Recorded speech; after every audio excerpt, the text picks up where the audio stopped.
È un viaggio nel tempo e nell'identità quello proposto dalla nuova mostra Voi siete qui, allestita a Palazzo Attems Petzenstein di Gorizia. L'esposizione, inaugurata il 27 giugno, è parte del programma ufficiale di Go 2025, che vede Nuova Gorizia e Gorizia unite nel ruolo di capitale europea della cultura. Organizzata da ERPAC Friuli Venezia Giulia, la mostra offre uno sguardo profondo sul territorio goriziano, raccontandone la complessità culturale attraverso le collezioni dei musei provinciali. Un percorso che si snoda dal Settecento alla Prima Guerra Mondiale, intrecciando opere d'arte, documenti storici, fotografie, libri e mappe. Ogni oggetto è stato scelto per restituire un tassello della storia di questo territorio di confine multiculturale e poliglotta.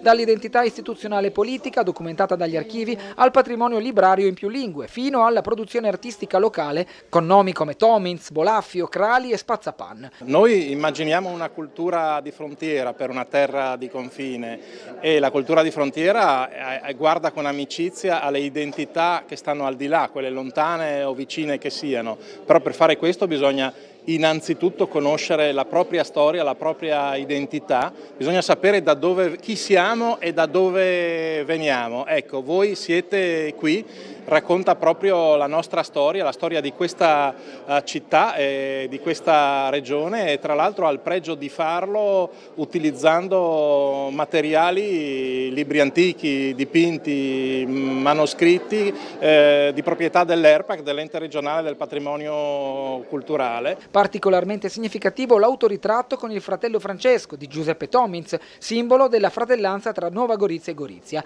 C'è spazio anche per testimonianze originali del paesaggio agricolo, come il grande dipinto di fine Ottocento che immortala con precisione quasi fotografica la varietà di frutta del goriziano. Testi esplicativi in italiano, sloveno, tedesco e friulano accompagnano l'allestimento per valorizzare le anime plurali di un territorio profondamente europeo. Questa è una mostra che vuole dare delle suggestioni, non pretende di essere esaustiva, però vuole dare delle suggestioni di quello che è questo territorio, che quest'anno poi insomma è sotto i riflettori come capitale europea della cultura.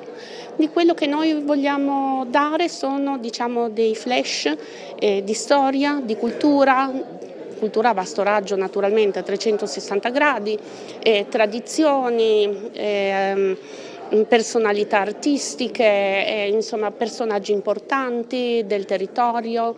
Ecco, noi vogliamo destare l'attenzione su, diciamo, alcuni singoli aspetti. La mostra è visitabile fino al 31 ottobre, tutti i giorni con orario continuato, e in estate anche in fascia serale il venerdì e il sabato. Sempre a Palazzo Attems, in parallelo è visitabile anche la mostra dedicata a Zoran Music, che dialoga idealmente con questo percorso, completandone la narrazione.